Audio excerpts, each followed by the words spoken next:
All my class. बच्चों, आज हम लोग जो चैप्टर पढ़ने जा रहे हैं वो बहुत ही इम्पॉर्टेंट चैप्टर है एग्ज़ाम के पॉइंट ऑफ व्यू से।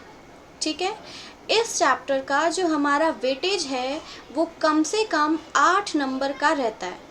इस चैप्टर से हमको 3-3 नंबर के भी 2 क्वेश्चन यानी कि 6 नंबर के वेटेज के साथ भी क्वेश्चन फ्रेम किए जा सकते हैं। इसी चैप्टर से आपके 1 मार्क्स क्वेश्चन भी बनते हैं जिसको मिला करके हमारा टोटल बन जाता है 8 नंबर का।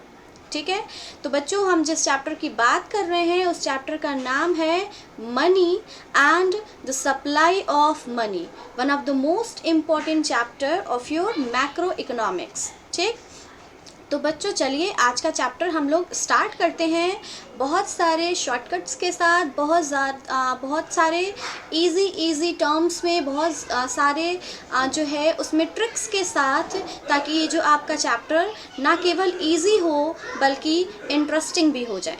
ठीक है, तो चलिए बच्चों फिर स्टार्ट करते हैं money and the supply of money. सबसे पहले बच्चों चलिए हम लोग मनी की जो है मीनिंग की बात करते हैं कि मनी का जो मतलब है, हालांकि कॉमन लैंग्वेज में हम लोग सब लोग जानते हैं कि मनी क्या होता है, लेकिन अगर हमको उसको लिखने को कह दिया जाएगा तो हम उसको किस तरीके से डिफ़ाइन करेंगे, चलिए हम पहले उसको समझते हैं। तो हमने लिखा है यहाँ पर, money can be defined as something that is generally accepted as a medium of exchange and act as a measure and a store of value। ठीक है, तो इस डेफिनेशन में देखिए हमने कई सारे कीवर्ड को मर्ज कर रखा है।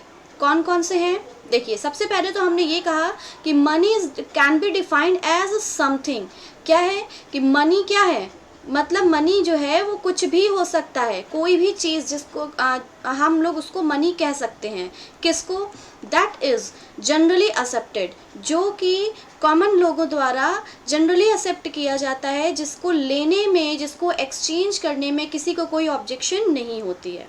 ठीक है, दूसरा हमने आगे इसके लिखा है as a medium of exchange, जो कि अभी हमने आपको बताया कि जो लोगों के द्वारा एक्सेप्ट करने के लिए होता है, और यहाँ पर क्या है, लोगों को कोई प्रॉब्लम नहीं होती है कि उनको एक्सचेंज करने में कोई दिक्कत आए।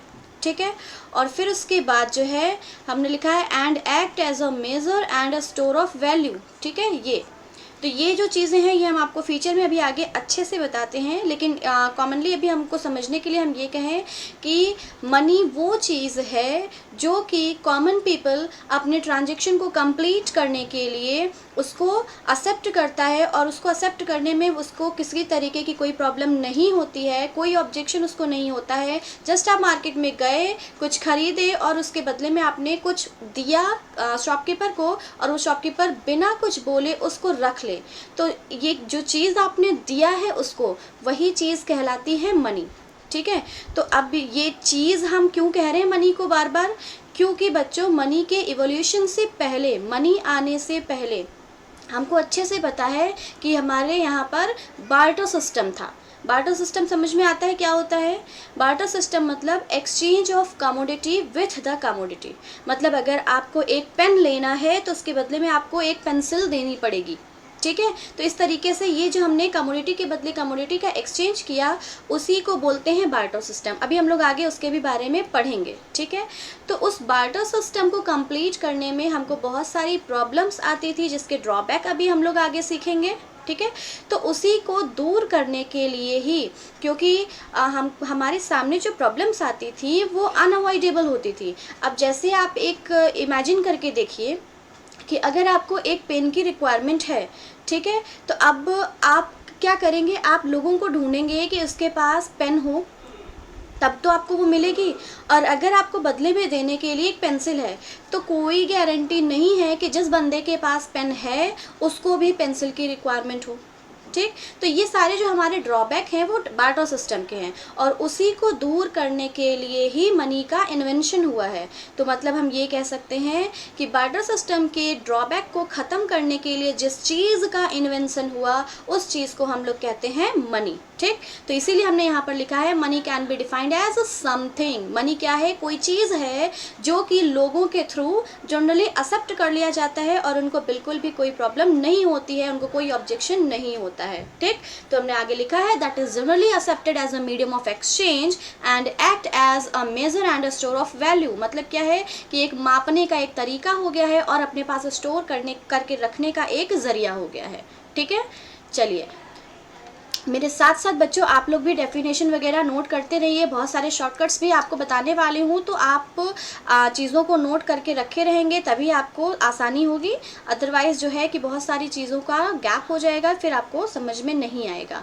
तो आई रिक्वेस्ट यू ऑल कि आप अभी हमारे साथ साथ चीज़ों को लिखते जाएँ, नोट करते जाएँ। और मुझे उम्मीद है कि जो हमने फर्स्ट चैप्टर हम स्टार्ट किया था अपने प्रीवियस वीडियो में, तो उसके कॉपी आपने ज़रूर बनाया होगा, तो उसी कॉपी में आप इस चैप्टर को भी आगे कंटिन्यू कर सकते हैं। बच्चों देखिए हमारे पास एक बहुत ही अच्छा सा कोट है, money is what money does. मतलब क्या हुआ इसका?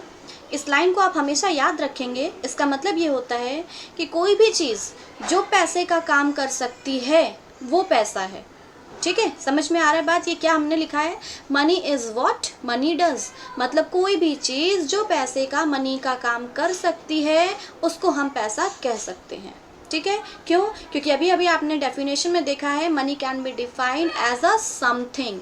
मतलब मनी को कुछ भी कहा जा सकता है। तो कोई भी चीज़ जो मनी के जैसे हम इस्तेमाल कर सकते हैं, गुड्स को ट्रांजेक्शन कंप्लीट कर सकते हैं, उसको हम लोग कहते हैं मनी।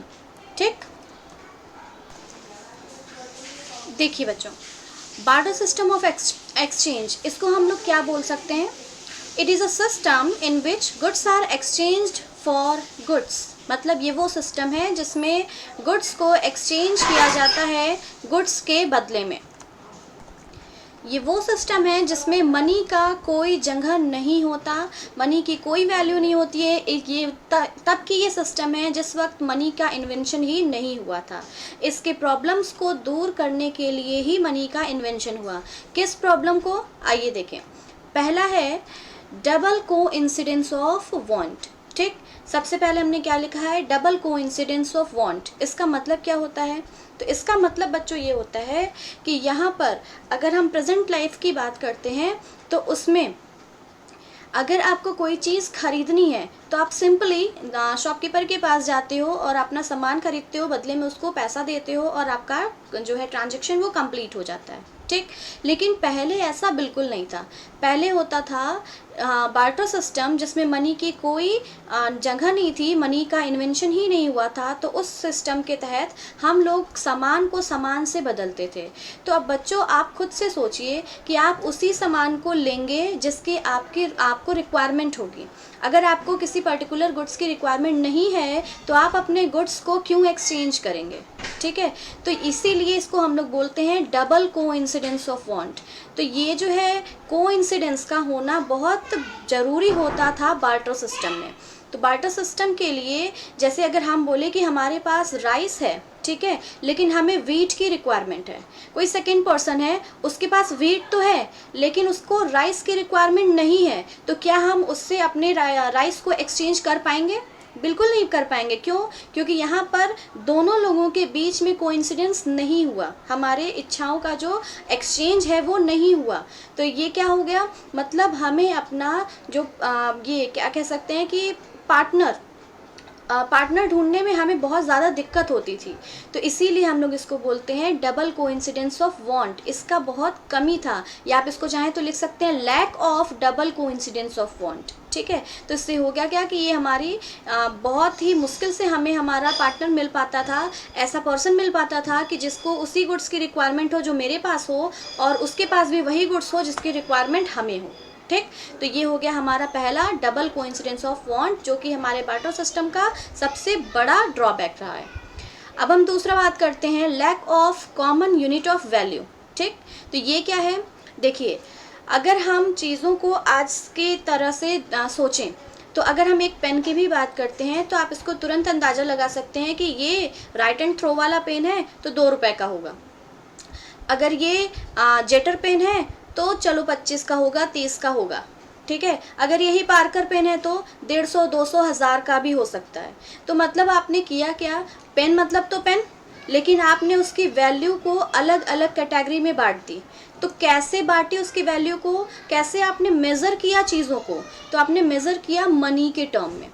लेकिन पहले बार्टर सिस्टम में हमारे पास ऐसा कोई यूनिट ही नहीं था जिसको हम लोग मेज़र कर पाएँ, तो हमें बहुत ज़्यादा नुकसान हो जाता था। अगर हमारे पास एक पार्कर पेन है और हमें पेंसिल की रिक्वायरमेंट है, तो सोचिए अगर हम पार्कर पेन को एक पेंसिल से एक्सचेंज करते हैं तो हमें कितना बड़ा लॉस हो रहा है। ये बात समझ में आ रही है। तो यही है lack of common unit of value, मतलब लोगों को पहले उसकी वैल्यू को मेज़र करने का कुछ इंस्ट्रूमेंट ही नहीं था, जिससे उनको उसकी वैल्यू का पता ही नहीं चल पाता था। वो किसी भी गुड्स को किसी भी गुड्स के साथ एक्सचेंज कर लेते थे, क्योंकि जो हमारा पहला वाला है drawback, double coincidence of want, पे हमको यही ढूंढना मुश्किल हो जाता था।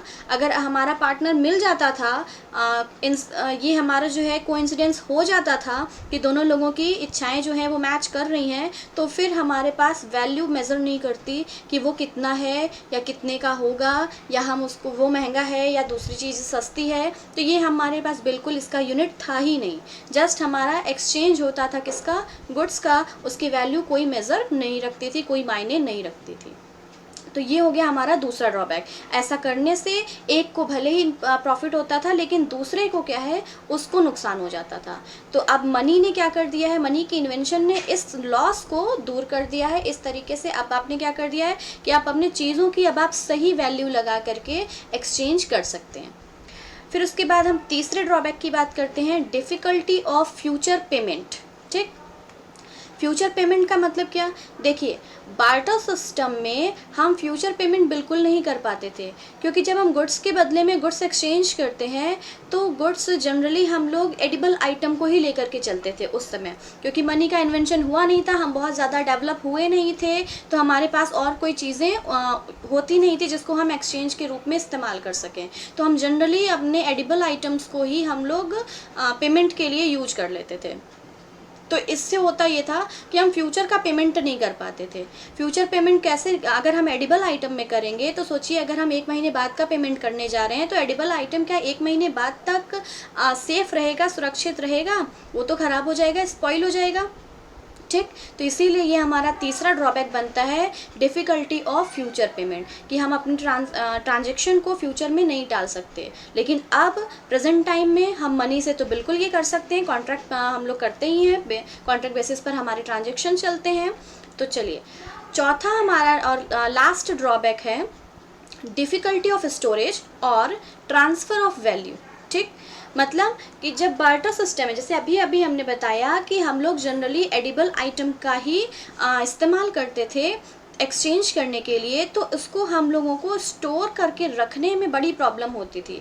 अगर हम मान लीजिए कि स्टोर करके रख रहे हैं कि 1 महीने बाद हम इसका एक्सचेंज करेंगे, तो वो तो ख़राब हो जाएगा। अगर वो हम उसकी ट्रांसफ़र करना चाह रहे हैं, जैसे कि यहाँ से हम कहीं और भेजना चाह रहे हैं, जैसे आज के हम लोग बोले कि हम लोग नेफ्ट कर सकते हैं, आरटीजीएस कर सकते हैं, या सबसे बड़ी चीज़ कि हम लोग मोबाइल बैंकिंग से, हम लोग फ़ोनपे से या गूगल पे से, वटेवर बहुत सारी चीज़ें आ गई हैं, तो हम लोग फटाफट मनी ट्रांसफ़र कर सकते हैं। लेकिन क्या पहले ऐसा था? पहले ऐसा बिल्कुल भी नहीं होता था। तो अगर हमको किसी को वैल्यू ट्रांसफ़र करना है, या हम अभी मनी स्टोर करके रखते हैं, हम हर एक पर्सन सेविंग करके रखता है, लेकिन पहले के ज़माने में बार्टर सिस्टम जब था, उस वक्त सेविंग जैसे नाम की कोई चीज़ें नहीं थी। उस वक्त हम बिल्कुल भी स्टोर करके रख ही नहीं सकते थे अपने पास, क्योंकि अगर हम स्टोर करके रखेंगे तो ऑफकोर्स वो कुछ समय के बाद वैनिस्ड हो जाएगी, ख़राब हो जाएगी, स्पॉइल हो जाएगी, तो हमारे उस बियरर को लॉस हो जाएगा। तो ये हमारे टोटल हुए 4 ड्रॉबैक। फर्स्ट है डबल कोइंसिडेंस ऑफ वांट, मतलब क्या कि 2 लोगों के बीच में इच्छाओं का होना, जो इस ऐसे पार्टनर को ढूंढना जो एक दूसरे के गुड्स को एक्सचेंज करने के लिए रेडी हो। दूसरा है हमारा lack of common unit of value, मतलब कि किसी भी गुड्स की वैल्यू का अंदाज़ा लगाना, जो कि पहले बिल्कुल पॉसिबल नहीं था। थर्ड है हमारा डिफ़िकल्टी ऑफ फ्यूचर पेमेंट, मतलब हम फ्यूचर में पेमेंट नहीं कर पाते हैं, क्योंकि हम जनरली एडिबल आइटम का ही एक्सचेंज करते थे। और लास्ट है हमारा डिफ़िकल्टी ऑफ स्टोरेज और ट्रांसफ़र ऑफ वैल्यू, मतलब ये कि हम अपने गुड्स को हम अपनी चीज़ों को स्टोर करके नहीं रख पाते थे, क्योंकि अगर हम स्टोर करके रखेंगे तो कुछ समय के बाद वो वैनिश हो जाएगा। तो ये हो गए हमारे 4 ड्रॉबैक बार्टर सिस्टम के। ठीक है। और एक बात और कि बार्टर सिस्टम को 1 नंबर के क्वेश्चन में जनरली हमको बोल देता है, इसको हम लोग C2C इकोनॉमी के नाम से भी जानते हैं। ठीक है, ये क्या है? C2C इकोनॉमी, इसको आप मेंशन कर लीजिए अपने पास। C2C इकोनॉमी मतलब ये हो गए कमोडिटी टू कमोडिटी, मतलब ये वो इकोनॉमी, ये वो फिनोमेना है जिसमें कमोडिटी से कमोडिटी एक्सचेंज की जाती है। ठीक है, तो C2C इकोनॉमी के नाम से आपके MCQ फ्रेम किए जा सकते हैं यहाँ से, तो ये हमारे नोट करने वाली चीज़ है। चलिए बच्चों, अब आगे बढ़ते हैं। हमारा नेक्स्ट टॉपिक होगा फॉर्म्स ऑफ मनी। तो फॉर्म्स ऑफ मनी में हम लोग 4 टाइप्स पढ़ेंगे, मनी के 4 फॉर्म्स के बारे में जानेंगे, जिसमें सबसे पहला है हमारा फिएट मनी। ठीक है, ये फिएट मनी क्या होता है? तो देखिए मैंने लिखा हुआ है, it refers to that money which is issued by authority of the government. मतलब वो सारे मनी जो कि गवर्नमेंट एक अथॉरिटी इशू करती है, ठीक है, उसको हम लोग बोलते हैं फिएट मनी। तो हमने यहाँ पर हाईलाइट करके लिखा हुआ है, it includes all notes and coins. मतलब कि जो आप आज के डेट में जितने भी आपके पास नोट्स हैं, जितने भी आपके पास कॉइन्स हैं, उसको हम लोग अनदर नेम में क्या बोल सकते हैं कि वो कौन सी मनी है, उसको हम लोग बोल सकते हैं कि वो फिएट मनी है। ठीक है, तो इसका मतलब ये होता है कि सभी जो भी हमारी गवर्नमेंट, हमारी अथॉरिटी देती है कि हम नोट इशू करें मार्केट में, तो उसको हम लोग बोलते हैं कि वो फिएट मनी है। ठीक है, सेकंड है हमारा फिड्यूसरी मनी। ठीक है, ये कौन सा मनी होता है, आइए देखें। It refers to that money which is accepted as a medium of exchange because of the trust between the payer and the payee. ठीक, मतलब ये वो मनी है जो सिर्फ और सिर्फ पेयर और पेई, मतलब देने वाला और लेने वाला, इन दोनों के बीच में एक म्यूचुअल ट्रस्ट के कारण ही इसको एक्सेप्ट किया जाता है। इसको कोई अथॉरिटी नहीं होती है, इसको गवर्नमेंट के थ्रू कोई ऑर्डर नहीं दिया जाता है कि आप इसको एज अ मनी इस्तेमाल कीजिए। ठीक है, तो हमने यहाँ पर लिखा है इट इंक्लूड्स चेक्स। ठीक है, मतलब ये कि जो चेक है वो आपके और बैंक के म्यूचुअल ट्रस्ट पर काम करता है। गवर्नमेंट इसको किसी तरीके का ऑथराइजेशन नहीं दी है, या गवर्नमेंट की तरफ से कोई ऐसा ऑर्डर नहीं है कि आप उसको एज अ मनी इस्तेमाल करें। ठीक है, लेकिन क्योंकि बैंक और कस्टमर के बीच में एक म्यूचुअल ट्रस्ट है, इसलिए हम लोग इसको as a money, as a medium of money इस्तेमाल कर सकते हैं। ठीक है, तो आप फिर से इसको पढ़ कर देख लीजिए। इसमें लिखा हुआ है कि it refers to that money which is accepted as a medium of exchange because of the trust between the payer and the payee. ठीक है, कि ये इसलिए एक्सेप्ट किया जाता है क्योंकि इस में पेयर और पेई के बीच में एक म्यूचुअल ट्रस्ट होता है कि आप, अगर हम चेक काट करके दे रहे हैं तो इसका मतलब है कि हम आप पर भरोसा कर रहे हैं और आप उतना ही पैसे का एक्सचेंज करेंगे, या तो आप खुद के लिए लेते हैं या आप किसी और को पेमेंट करते हैं, या जो भी। थर्ड है फुल बॉडीड मनी। बच्चों देखिए ये क्या होता है। It refers to money in terms of coins whose commodity value is equal to the money value as and when these are issued। ठीक है, फुल बॉडीड मनी का मतलब होता है कि ये वो मनी है, ये वो कॉइन्स हैं जिनकी कमोडिटी वैल्यू और जिनका मनी वैल्यू दोनों आपस में बराबर हो। ठीक है, इसीलिए हम इनको बोलते हैं फुल बॉडीड, मतलब जितना दिख रहा है उतनी ही उसकी वैल्यू भी है। अगर हम आज के डेट की बात करें, जो आपके पास 1 रुपये की, 2 रुपये की, 10 रुपये की ये जो कॉइन्स हैं, तो इसकी वैल्यू क्या है? इसकी वैल्यू उतनी नहीं है जितना उसके ऊपर लिखा हुआ है। उतने ही बड़ा कॉइन है, उस पर लिखा है 1, उतना ही बड़ा कॉइन है उसी के जैसा है, उस पर लिखा है 2। तो इसका मतलब क्या है कि वो 1 रुपये है, वो 2 रुपये है। जस्ट बिकॉज कि हमारी अथॉरिटी ने उसके ऊपर प्रिंट कर दिया है तो उसकी हमने वैल्यू बना दी है कि वो 1 रुपये है, वो 2 रुपये है, लेकिन एक्चुअल में जो उसकी वैल्यू है वो उतने की बराबर नहीं है। मतलब उसमें जो मेटल यूज़ हुआ है उस मेटल की वैल्यू 1 रुपये या 2 रुपये के बराबर नहीं है। तो यहाँ पर जो फुल बॉडीड मनी की हम बात कर रहे हैं, ये वो मनी है जिसकी अपने मेटल की वैल्यू और उस पर लिखे हुए कमोडिटी की वैल्यू दोनों आपस में बराबर हो। जैसे हमने लिखा है इट इंक्लूड्स सिल्वर और गोल्ड कॉइन्स। जैसे हमारे चांदी का सिक्का, हमारा सोने का सिक्का, वो जितना वैल्यू उस पर लिखा है या जितने उसकी असल में भी वैल्यू उतनी ही है। ठीक है। तो इसको हम लोग बोलते हैं फुल बॉडीड मनी। तो इसका मतलब ये हुआ कि जितना दिख रहा है उतना ही उसकी वैल्यू है, और उसमें कोई भी गोलमोल वाली बातें नहीं है, उसमें कोई भी हेर फेर वाली बात नहीं है। जितना जैसा दिख रहा है वैसे ही उसकी वैल्यू भी है। तो जो कमोडिटी वैल्यू और मनी वैल्यू जब दोनों बराबर हो किसी कमोडिटी का, तो हम उसको बोलते हैं कि वो फुल बॉडीड मनी है। बच्चों नेक्स्ट है हमारा क्रेडिट मनी। क्रेडिट मनी वो मनी होता है जिसकी कमोडिटी वैल्यू जो है उस पर लिखे हुए वैल्यू से ज़्यादा हो। जैसे हम लोगों ने लिखा क्या है, it refers to that money of which money value is more than commodity value. मतलब क्या, जैसे हमने लिखा it includes 1 rupee coin etcetera, या 2 रुपये जो भी। तो मतलब ये है कि जो 1 रुपये वाले कॉइन में मेटल यूज़ हुआ है, तो एक्चुअली में उसमें क्या, जो मेटल वो जो सिक्का है वो उसकी वैल्यू 1 ही रुपये की है। अगर हम उसको मेल्ट करते हैं तो क्या उस कॉइन की जो वैल्यू होगी वो क्या होगी, कम होगी या ज़्यादा होगी, मतलब डिफ़र होगी ना। तो या उससे ज़्यादा ही होगी, क्योंकि 1 रुपये तो कम लिखा है, मेटल तो उसमें ज़्यादा यूज हो रखा है। ठीक है, तो इसीलिए यहाँ पर बोला गया है कि क्रेडिट मनी वो मनी है, it refers to that money of which money value is more than commodity value. ठीक है, तो ये हो गया हमारा लास्ट क्रेडिट मनी। तो हम लोगों ने कितना पढ़ लिया, मनी के फॉर्म में 4 टाइप हम लोगों ने देखे। कौन कौन से, ये हम लोगों ने देखा, देखिए फर्स्ट हम लोगों ने देखा था फिएट मनी। फिएट मनी का मतलब क्या होता था, ये रहा कि it refers to that money which is issued by authority of the government, जो कि हमारी गवर्नमेंट अथॉरिटी से इशू करवाती है। जैसे कि हमारे सभी नोट्स, हमारे सभी कॉइन्स, उसको हम लोग बोलते थे फिएट मनी। दूसरा हम लोगों ने देखा फिड्यूसरी मनी। फिड्यूसरी मनी वो मनी है जो कि क्या हो कि पेयर और पेई के बीच में जो हमारा कॉमन एक म्यूचुअल ट्रस्ट है उसके बिहाफ पर हम इस्तेमाल करते हैं, जैसे कि चेक, उसको हम लोग बोलते हैं फिड्यूसरी मनी। थर्ड हम लोगों ने देखा फुल बॉडीज मनी। ये वो मनी है जिसमें कमोडिटी की वैल्यू और उसके मनी की वैल्यू दोनों आपस में बराबर होते हैं, जैसे सिल्वर का सिक्का या फिर गोल्ड वाला कॉइन। ठीक है, और लास्ट हम लोगों ने देखा क्रेडिट मनी।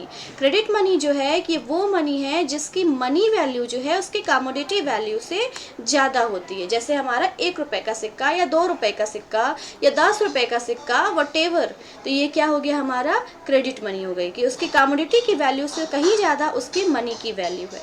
ठीक है, तो ये हो गए हमारे 4 फॉर्म ऑफ मनी।